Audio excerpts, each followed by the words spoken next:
എന്നാ കിട്ടും. അവിടെ ഇവിടുത്തെ പോലെ 10 കൊല്ലം ജീവിക്കാനുള്ളതല്ല, 60 കൊല്ലം ജീവിക്കാനുള്ളതല്ല, കോടാന കോടി വർഷം ജീവിക്കേണ്ട നാടാണ് സ്വർഗലോകം. മനസ്സിലായില്ലേ? അതുകൊണ്ട് സ്വർഗത്തിൽ ലോകത്തിലേക്ക് എത്തണമെങ്കിൽ പ്രയാസമുള്ളത് ചെയ്യണം.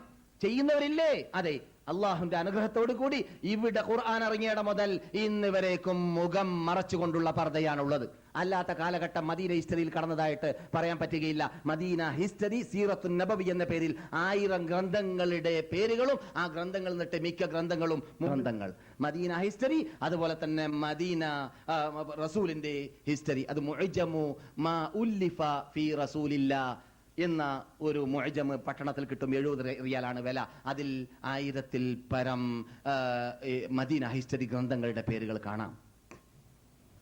ആ ഗ്രന്ഥത്തിൽ പേര് വരുന്നതിന് മുമ്പാണ് ഞാൻ പറഞ്ഞത്. എന്നാൽ അപ്പോൾ മദീന ഹിസ്റ്ററിയിലോ മക്ക ഹിസ്റ്ററിയിലോ മുഖം മറക്കാത്ത രൂപത്തിലുള്ള പർദ്ദ കണ്ടിട്ട് ഇവിടെ പരിചയമില്ല ഇവിടെയുള്ളവർക്ക്. പിന്നെ അപ്പോൾ എന്താണ് ഇല്ലാ മാ ളഹറ മിന്നാന്റെ അർത്ഥം മൗലവി? എന്ന് പറഞ്ഞ വാക്ക് എന്റെ മുമ്പിൽ പണ്ഡിതന്മാരിയ്ക്കുന്നുണ്ട്. ഇസ്ലാമിക് യൂണിവേഴ്സിറ്റി വിദ്യാർത്ഥികളെ കുറിച്ച് ഞാൻ പറഞ്ഞ അവർ പണ്ഡിതന്മാരാണ്. നമ്മുടെ നാട്ടിൽ നിന്നിട്ട് കോളേജൊക്കെ പഠിച്ച് വരുന്നവരാണ്, ഇവിടെ ഉപരിപഠനം നടത്തുന്നവരാണ്. അവർക്ക് അറിയുന്ന ഒരു ഭാഗമാണ് എന്ത്? അറബി ഭാഷയിൽ മുതഅദ്ദി എന്ന് പറഞ്ഞിട്ട് സാധനമുണ്ട്, ലാസിം എന്ന് പറഞ്ഞിട്ട് സാധനമുണ്ട്. ലാസിം എന്ന് പറഞ്ഞാലും മുതഅദ്ദി എന്ന് പറഞ്ഞാൽ വ്യത്യാസം എന്താണ്? മുതഅദ്ദി എന്ന് പറഞ്ഞാൽ വലാ യുബ്ദീന, പെണ്ണുങ്ങളോട് കൽപ്പിക്കാണ്. എന്ത്? അവര് പ്രകടമാക്കരുത്. അപ്പോൾ പ്രകടമാവുക എന്നത് ആരിൽ നിന്നിട്ട് വരുന്നു? അവരിൽ നിന്നിട്ട് വരുന്നു. അവരാണ് പ്രകടമാക്കുന്നത്. അപ്പൊ അവരുടെ കസ്റ്റഡിയിലുള്ള കാര്യമാണ് പ്രകടമാക്കാതിരിക്കുക എന്നത്. എന്തിന്? സീനത്തഹുന്ന, അവരുടെ ഭംഗിയെ.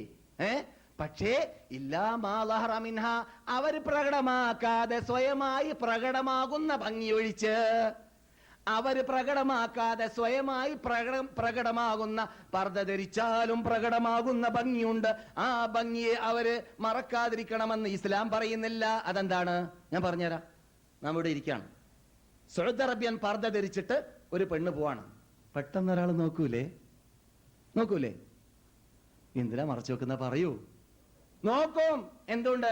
അവളുടെ അനക്കം, അവളുടെ ചലനം, അവളുടെ നീക്കം, അവളുടെ കാൽവെപ്പ്, അവിടെയെല്ലാം പൈശാചിക ശല്യം പ്രവർത്തിക്കുന്നതുകൊണ്ട് എങ്ങനെയെങ്കിലും പുരുഷന്മാരെ ആകർഷിപ്പിക്കാൻ അത് പരിശ്രമിക്കുന്നു. അത് പ്രകടമായ ഭംഗിയാണ്. പർദ്ദ ധരിച്ചാലും ആ ഭംഗി പെണ്ണുങ്ങളിൽ ഉണ്ടാകും. പർദ്ദ ധരിച്ചാലും പെണ്ണുങ്ങളിൽ ആ ഭംഗി ഉണ്ടാകും. ആ പ്രകടമായ ഭംഗിയുണ്ടല്ലോ, അതുകൊണ്ട് അല്ലാഹ് പ്രകടമാക്കി എന്ന് പറഞ്ഞില്ല. അവളുടെ കഴിവിൽ അപ്പുറമുള്ളതാണത്. അതുകൊണ്ട് മാ ലഹറ എന്നാണ് ഉപയോഗിച്ചത്. പ്രകടം സ്വയമായിട്ടായത് എന്നാണ് പറഞ്ഞത്, ആക്കിയത് എന്നല്ല. മുഖം മറക്കാതിരിക്കുമ്പോൾ ആക്കിയതിൽ പെട്ടു. ആദ്യം പാടില്ല എന്ന് പറഞ്ഞതിൽ പെട്ടു. മനസ്സിലായില്ലേ? പിന്നെ മുഖം മൂടി പൊതച്ച് നടക്കുന്നത് കൊണ്ട് എത്ര തോന്നിവാസം ചെയ്യുന്നു എന്ന് വേറെ ചിലര്. എടാ, നീ ശരിക്കും കണക്ക് കൂട്ടിത്തരും എന്നാ ഞാൻ പറഞ്ഞുതരാം.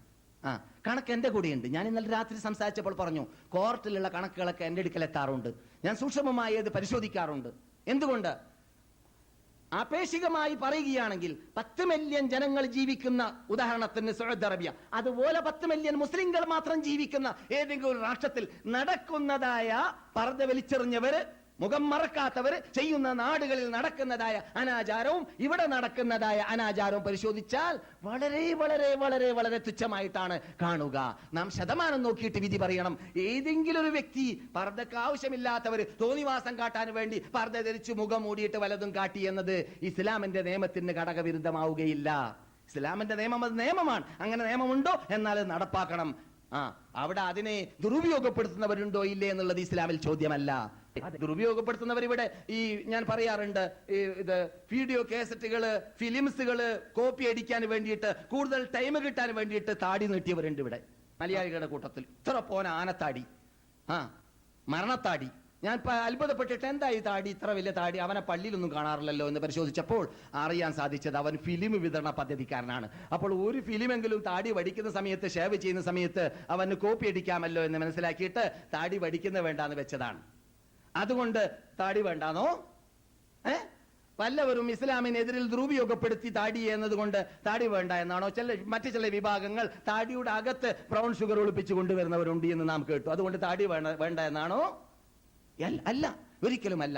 ആരെങ്കിലും പർദ്ദയെ ദുരുപയോഗപ്പെടുത്തിയാൽ ഉപ്പ് തിന്നാള് വെള്ളം കുടിക്കുമെന്നല്ലാതെ ദീനിന്റെ വിധിക്ക് വിധി എഴുതേണ്ടി വരികയില്ല അത്തരം കാരണത്താൽ.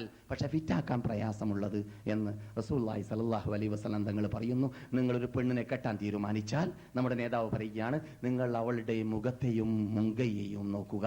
നോക്കാൻ വേണ്ടിയിട്ട് വീട്ടിലേക്ക് പോയി ഇരുന്ന് നോക്കണം. ഞാൻ ചോദിക്കട്ടെ, അവളുടെ മുഖം കണ്ടുകൊണ്ടേയിരിക്കുന്നതാണെങ്കിൽ അവൾ കോളേജിലേക്ക് പോകുമ്പോൾ പുറത്ത് ഹോട്ടലിൽ നിന്നിട്ട് നോക്കിയാൽ പോരെ, ലോഡ്ജിൽ നിന്ന് നോക്കിയാൽ പോരെ? പിന്നെന്തിനാണ് വീട്ടിലേക്ക് അവളുടെ മുഖം കാണാൻ പോകുന്നത്? അപ്പോൾ മുഖം മറക്കാതിരിക്കുന്ന മുഖമായത് കൊണ്ടാണ് അവളുടെ മുഖം കാണാൻ വേണ്ടി വീട്ടിലേക്ക് പോകാൻ വേണ്ടി പറഞ്ഞത് എന്നത് അതിൽ നിന്നിട്ട് മനസ്സിലാക്കാം. ഈ പർദ്ദ ഫിറ്റാക്കുന്നവർ ഇന്നും കേരളത്തിലുണ്ട്. കേരളത്തിന്റെ വടക്കേ സൈഡിൽ ഇന്നും അത് ഫിറ്റാക്കിക്കൊണ്ടേയിരിക്കുന്നുണ്ട്. ആ നാട്ടുകാരെ എൻ്റെ മുമ്പിൽ ഇരിക്കുന്നുണ്ട്. അവരോട് ചോദിച്ചാൽ അറിയാം. അവരുടെ നാട്ടിൽ, ഞാൻ ആ നാട് വിട വാങ്ങുന്ന കാലഘട്ടത്തിൽ ഒരു ജിൽബാബിന്റെ അകത്ത് 2 പെണ്ണുങ്ങൾ പോകുന്ന നാടായിരുന്നു. ഇപ്പോൾ ഒരു പെണ്ണ് പോവുകയാണെങ്കിൽ മുഖം മറക്കുന്നവരാണ് ബഹുഭൂരിപക്ഷം, അല്ലേ? മുഖം മറക്കുന്നവർ തന്നെയാണ് ആ ഭാഗത്തിൽ ബഹുഭൂരിപക്ഷം. ആ നാട്ടുകാരൊക്കെ ഇവിടെ ഇരിക്കുന്നുണ്ട്, മനസ്സിലായില്ലേ? അതുപോലെ വടക്കേ ഇന്ത്യയിൽ ഞാൻ താമസിച്ച ആളാണ്, നിങ്ങൾക്കറിയാം, നിങ്ങളും കണ്ടിട്ടുണ്ടായിരിക്കാം. ലക്നൌവിൽ നോക്കുക, ദേവബന്ദിൽ നോക്കുക, സഹാറംപൂരിൽ നോക്കുക, അതുപോലെ തന്നെ ആസംഗഡ എന്ന് പറയുന്ന പട്ടണത്തിൽ നോക്കുക, ഡൽഹി, ഓൾഡ് ഡൽഹിയിൽ നോക്കുക. ഇവിടെയെല്ലാം നോക്കിയാൽ മുസ്ലിം സ്ത്രീകൾ മുഖം മറക്കുന്നവരായിട്ട് ധാരാളം കാണാം. അതുകൊണ്ട് നാം മറക്കുന്നവർക്ക് മറക്കാൻ പറ്റും. മറക്കാൻ തീരുമാനിച്ചാലും ഇതിൽ പ്രീതി അടഞ്ഞിട്ട് അള്ളാഹ് പറഞ്ഞ കൽപ്പന അങ്ങനെയാണെന്ന് മനസ്സിലാക്കിയാലും നേരെ മറിച്ചിട്ട് ഇത് ഗവേഷണ വിധേയമായ വിഷയമാണ് മൗലവി, അതുകൊണ്ട് ഞങ്ങൾക്ക് തോന്നുന്നത് അതിന്റെ നേരെ വിപരീതമാണ്. കാരണം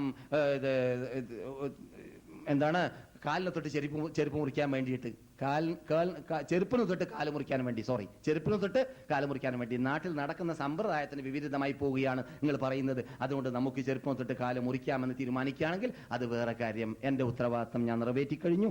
അലാ ഖദ് ബല്ലഗ്തു അല്ലാഹുമ്മ ഫശ്ഹദ്. ഞാനിതാ എത്തിച്ചു തന്നു, അള്ളാഹു ഇതിന് സാക്ഷിയാണ്.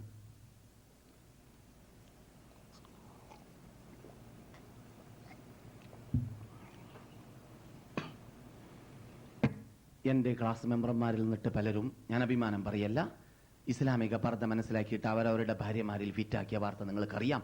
അവരുടെ നാട്ടിലും ഇവിടെ മദീനത്ത് താമസിക്കുന്നവരിലും. മദീനയിൽ താമസിക്കുന്ന സഹോദരിമാരെ, മക്കയിലും സൗദി അറേബ്യയിലും താമസിക്കുന്ന സഹോദരിമാരെ, മുസ്ലിം സഹോദരിമാരോട് ഞാൻ പ്രത്യേകം പറയുന്നു, ഇങ്ങനെ ഗവേഷണ വിധേയമാണല്ലോ എന്ന് മനസ്സിലാക്കിയിട്ട് നാട്ടിൽ നിങ്ങൾ മുഖം മറക്കണ്ട എന്ന ശാഠ്യമാണ് നിങ്ങൾക്കുള്ളതെങ്കിലും സൗദി അറേബ്യയിൽ മുഖം മറക്കൽ നിർബന്ധമാണ്. എന്തുകൊണ്ട്? ഇസ്ലാമിന്റെ പൊതു നിയമമുണ്ട്, ഫിഖ്ഹി നിയമമാണത്. എന്ത്? ഒരു മുസ്ലിം ഗവൺമെന്റ് ഒരു മുബാഹായ കാര്യത്തെ തന്നെ നിർബന്ധമാക്കി കൽപ്പിക്കുകയാണെങ്കിൽ അത് മുസ്ലിങ്ങൾക്ക് നിർബന്ധമായി മാറും.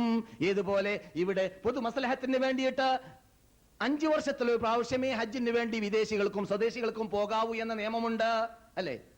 എന്നാൽ അങ്ങനെയുള്ള നിയമം ലംഘിച്ചുകൊണ്ട് ഒരാൾ ഹജ്ജ് ചെയ്താൽ ചെയ്യാൻ പാടുണ്ടോ എന്ന് കൊല്ലം പ്രതി നിങ്ങൾ ചോദിക്കാറുണ്ട്. ഞാൻ എന്താ മറുപടി നൽകാറുള്ളത്? ഹജ്ജ് സഹിഹാകുമെങ്കിലും പോക്ക് തെറ്റാണ്.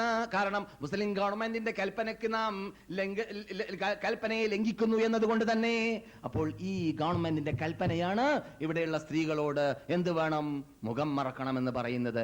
അതുകൊണ്ട് ആ കൽപ്പന നിങ്ങൾ ഇവിടെ പാലിക്കുക തന്നെ വേണം. അങ്ങനെ നിങ്ങൾ ഇവിടുന്ന് പാലിച്ച് ഫിറ്റാക്കി ട്രെയിനിങ് നേടിയാൽ ഇൻഷാ അല്ലാഹ് നാട്ടിലേക്ക് എത്തിക്കഴിഞ്ഞാൽ നിങ്ങൾക്ക് അത് പരിപൂർണമാക്കാൻ തോന്നുമെന്നാണ് എൻ്റെ ശുഭപ്രതീക്ഷ. പിന്നെ ഞാൻ കഴിഞ്ഞ ക്ലാസ്സിൽ സഹോദരിമാരോട് പറഞ്ഞിരുന്നു, എന്ത്, ഈ ക്ലാസ് കേട്ടത് കാരണത്താൽ ഇനിമേൽ നിങ്ങൾ ക്ലാസ്സിൽ വന്ന വേണ്ടാന്ന് വെക്കരുത്. മനസ്സിലായില്ലേ? നിങ്ങൾ ചെയ്യില്ല, പുരുഷന്മാർ ചെയ്യില്ല, അത് സ്ത്രീകളും ചെയ്യില്ല എന്ന വിശ്വാസം തന്നെയാണ് ഉള്ളത്. പക്ഷേ സ്ത്രീകൾ എന്നിട്ട് ചിലർക്കൊക്കെ അങ്ങനെ തോന്നിപ്പോകാറുണ്ട്. അതുകൊണ്ടാണ് ഞാൻ അത് അവിടെ ഉണർത്തിയത്.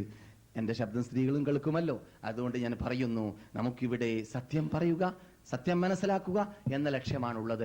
ആരെയും പ്രീതിപ്പെടുത്തുക, തൃപ്തിപ്പെടുത്തുക എന്നത് ഇവന്റെ ലക്ഷ്യമല്ല. അത് നമ്മൾക്ക് ആവശ്യമില്ല. മനുഷ്യന്മാരെ പ്രീതിപ്പെടുത്തിയാൽ മനുഷ്യന്മാരുടെ പ്രീതി ഉണ്ടാവുള്ളൂ, അള്ളാന്റെ പ്രീതി നേടാൻ പറ്റൂല. അള്ളാന്റെ പ്രീതി ഉണ്ടാവൂല. പിന്നെ അപ്പോൾ നാം നേരത്തെ പറഞ്ഞത് എന്താണ്? നേരത്തെ ആദ്യത്തെ ഹദീസിൽ നാം എന്ത് പറഞ്ഞിരുന്നു? റസൂലുള്ളാഹി സ്വല്ലല്ലാഹു അലൈഹി വസല്ലമിനെ ആദരിച്ചതുകൊണ്ട്, ബഹുമാനിച്ചതുകൊണ്ട് മഹാത്മാക്കളായ സഹാബാക്കൾ അവിടെ പരിഭ്രമിച്ചുകൊണ്ട് കൈയിടിച്ചു. അങ്ങനെ അബൂബക്കർ സിദ്ദീഖ് റളിയല്ലാഹു തആല ശ്രദ്ധിക്കുക, അബൂബക്കർ സിദ്ദീഖ് റളിയല്ലാഹു തആല ബേക്കടിക്കാൻ വേണ്ടി പരിശ്രമിച്ചു നിസ്കാരത്തിൽ. അവിടെ റസൂൽ കൽപ്പിച്ചു അങ്ങനെ ചെയ്യരുത് എന്ന്. അപ്പോൾ റസൂലുള്ളാഹി സ്വല്ലല്ലാഹു അലൈഹി വസല്ലമിനെ ബഹുമാനിക്കുക എന്നതിൽ വളരെ കൂടുതൽ ശ്രദ്ധ ചെലുത്തിയിരുന്നു ആര്? സഹാബാക്കൾ. അക്കൂട്ടത്തിൽ ഒരു സഹാബിയുടെ